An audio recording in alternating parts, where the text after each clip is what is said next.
കറ്റാർവാഴ നമ്മുടെയൊക്കെ വീട്ടിൽ മുറ്റത്തിട്ടുണ്ടെങ്കിൽ ഇതുപോലെ ഒന്ന് ചെയ്ത് നോക്കിക്കേ. നമ്മുടെ ചെടിച്ചട്ടിയിൽ നിറയെ ഇതുപോലെ തിങ്ങി നിറയാനായിട്ടും അതുമല്ല ഇതുപോലെ നിറഞ്ഞ ചെടിയിൽ നമുക്ക് ഇതുപോലെ ചെടിച്ചട്ടിയിലോട്ടൊക്കെ ഓരോരോ ചട്ടിയിലോട്ടൊക്കെ നമുക്ക് മാറ്റി നടാനായിട്ട് നല്ലതാണ് കേട്ടോ.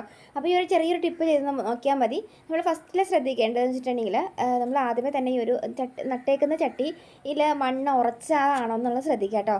ഉറച്ച മണ്ണാണെങ്കിൽ നമുക്കത് തൈകൾ മുളയ്ക്കാനായിട്ട് പാടായിരിക്കും.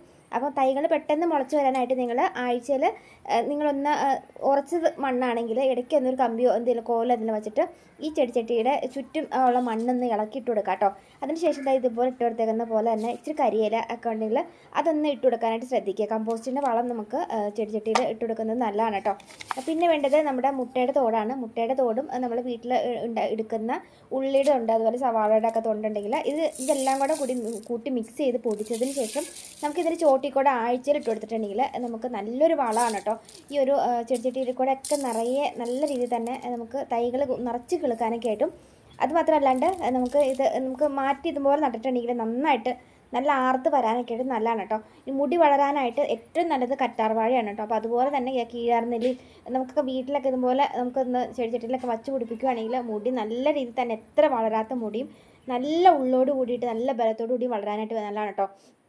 അപ്പോൾ ഇതുപോലെ നിങ്ങൾ ചട്ടിയിൽ നട്ടുപിടിപ്പിക്കുകയാണെങ്കിൽ ഇതിൻ്റെ താഴെ നമുക്ക് ഡെയിലി നമുക്ക് താഴെയായിട്ട് എടുക്കാനാണെങ്കിൽ ഇതിൻ്റെ ഭാഗത്ത് നിന്ന് കട്ട് ചെയ്യാതെ ഇതിൻ്റെ തുമ്പറ്റം ഇതുപോലെ കട്ട് ചെയ്തിട്ട് എടുക്കുന്നതെങ്കിൽ നമുക്ക് ഓരോ ദിവസം നമുക്ക് ഒരു 3-4 ദിവസമൊക്കെ കൂടുമ്പം നിങ്ങൾക്ക് ഇതുപോലെ ഞാനിപ്പോൾ ഉണ്ടാക്കി കാണിച്ചേക്കുന്ന രീതിയിൽ നിങ്ങൾ താളി തേക്കുകയാണെങ്കിൽ എത്ര വളരാത്ത മുടിയും പെട്ടെന്ന് വളരാനൊക്കെ ആയിട്ട് താരം മാറാനായിട്ടും അതുപോലെ കുട്ടികളുടെയൊക്കെ മുടി നല്ല രീതിയിൽ തന്നെ നല്ല ഗ്ലോ ആയിട്ട് നല്ലൊരു ഷൈനായിട്ട് മുടി കിടക്കാനൊക്കെ ആയിട്ട് നല്ലതാണ് കേട്ടോ. അപ്പോൾ നല്ല ഉള്ളോടുകൂടി വളരും. അപ്പോൾ ഇതുപോലെ നിങ്ങൾ താളി കൂടി ഉണ്ടാക്കി ട്രൈ ചെയ്ത് നോക്കാട്ടെ, നല്ല റിസൾട്ട് ആയിരിക്കുമേ.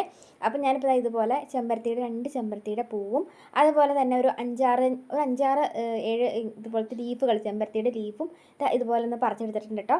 ഇനിയിപ്പോൾ നമുക്കിത് മിക്സിയുടെ ജാറിലേക്ക് നമ്മൾ സാധാ പണ്ടുള്ള ആളുകാലത്തൊക്കെ കല്ലിലിട്ട് വരച്ചെടുക്കുന്ന ആളുകളായിരുന്നു അല്ലേ, ഇപ്പോൾ കല്ലൊന്നുമില്ല.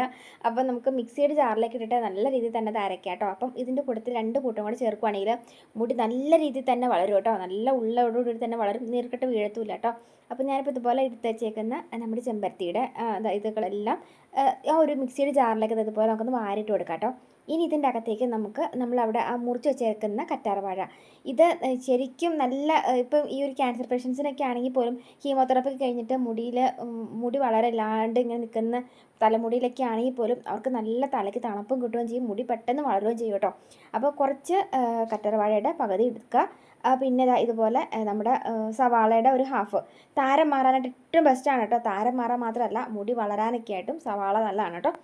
ഇത് രണ്ടും കൂടി ചേർത്തിട്ട് കുറച്ച് വെള്ളം ചേർത്ത് കൊടുക്കാം.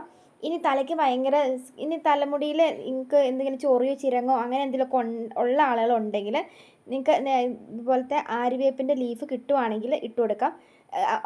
തലയിൽ അലർജി ചൊറിച്ചിലൊക്കെ ഉള്ളവർ ആര്യവേപ്പിൻ്റെ ലീഫ് ഇട്ട് കൊടുത്താൽ മതി കേട്ടോ. അപ്പോൾ ഞാനിപ്പോൾ കാണിച്ചു തരാൻ വേണ്ടിയിട്ട് കാണിച്ചെന്നുള്ളൂ. ഇതുപോലെ കുറച്ച് വെള്ളം ചേർത്തിട്ട് ഇതുപോലെ അരച്ചെടുക്കാം കേട്ടോ. നല്ലൊരു കെമിക്കലൊന്നുമില്ലാതെ നല്ലൊരു ഷാമ്പു ആയിട്ട് നിങ്ങൾക്ക് യൂസ് ചെയ്യാം. തലയിൽ നമ്മളിത് തേക്കുന്നതിന് മുൻപ് കുറച്ച് എണ്ണ തേച്ചിട്ട് തല ഒന്ന് വിടുത്തി ചട കളയുക. ശേഷം ഇതുപോലെ നിങ്ങളിതങ്ങ് ഇച്ചിരി വെള്ളം കൂട്ടി മിക്സ് ചെയ്യുക, കാരണം നല്ല തിക്കാണല്ലോ. അപ്പോൾ ഇതിന് ശേഷം കുറച്ച് വെള്ളം കൂടി മിക്സ് ചെയ്തതിന് ശേഷം നിങ്ങൾ തലയിൽ തേച്ച് കഴിയിട്ടുണ്ടെങ്കിൽ സോപ്പോ ഷാമ്പോ പിന്നെ ഉപയോഗിക്കേണ്ട ആവശ്യമില്ല. ശരിക്കും നമുക്ക് തലയിൽ ചെളി പോകാനൊക്കെ ആയിട്ടും മുടി നല്ല രീതിയിൽ നല്ല ഗ്ലോ ആയിട്ട് നല്ല ഉള്ളോടുകൂടി വളരാനൊക്കെ ആയിട്ടും നല്ലതാണ് കേട്ടോ. അപ്പോൾ ട്രൈ ചെയ്ത് നോക്കട്ടോ. പിന്നെ കറ്റാർവാഴ നിങ്ങൾ പറിച്ചെടുക്കുമ്പം ഇതിന് അറ്റത്തുനിന്ന് കട്ട് ചെയ്തെടുക്കാൻ പറഞ്ഞത് വേറെ ഒന്നുമല്ല, നമുക്ക് എന്നും നമ്മുടെ വീട്ടിൽ മുറ്റത്താണ് നിൽക്കുന്നതെങ്കിൽ നല്ല ഫ്രഷ് ആയിട്ടുള്ള നല്ല ജെല്ലായിട്ടുള്ള കറ്റാർവാഴ നമുക്ക് 3-4 ദിവസം കൂടുമ്പോൾ നമുക്ക് ഇതിനകത്ത് തന്നെ മുറിച്ചെടുക്കാം. അപ്പോൾ അറ്റം മുറിച്ചെടുക്കുകയാണെങ്കിൽ താഴോട്ട് ഓരോ ദിവസം നിങ്ങൾക്ക് കട്ട് ചെയ്തെടുക്കാൻ എളുപ്പമാണ്. നല്ല ഫ്രഷ് ആയിട്ടുള്ള ജെല്ല് കിട്ടുകയും ചെയ്യും കേട്ടോ. അതാണ് ഇങ്ങനെ ഈ തുമ്പത്തിൽ നിന്ന് കട്ട് ചെയ്തെടുക്കാനായിട്ട് പറഞ്ഞു കേട്ടോ. അപ്പോൾ ഈ ഒരു ഷാമ്പു നിങ്ങൾക്ക് ഗേൾസിന് മാത്രമല്ല കേട്ടോ, ബോയ്സിനും ഇതൊക്കെ തലയിൽ തേച്ച് കൊടുത്തിട്ടുണ്ടെങ്കിൽ മുടി നല്ല രീതിയിൽ തന്നെ നല്ല തിളക്കമായിട്ടിരിക്കുകയും ചെയ്യും, നല്ല രീതിയിൽ തന്നെ ഒതുങ്ങിയിരിക്കുകയും ചെയ്യും തലമുടി. അപ്പോൾ ഒന്ന് ട്രൈ ചെയ്ത് നോക്കാം. അപ്പോൾ നല്ലൊരു വീഡിയോ കാണാം. വേണ്ടി നിങ്ങൾക്ക് ഉപകാരപ്പെട്ടിട്ടുണ്ടെങ്കിൽ എല്ലാ അമ്മമാരും അറിവിലേക്കായിട്ട് ഒന്ന് ഷെയർ ചെയ്യാൻ മറക്കരുത് കേട്ടോ. പിന്നെ ഫോളോ ചെയ്ത ഫ്രണ്ട്സ് അതിലേക്കാണ് വീഡിയോസ് കാണണമെങ്കിൽ ഫോളോ കൂടി ചെയ്തേക്കാൻ മറക്കല്ലേ. പിന്നെ നല്ലൊരു വീഡിയോ കാണാം.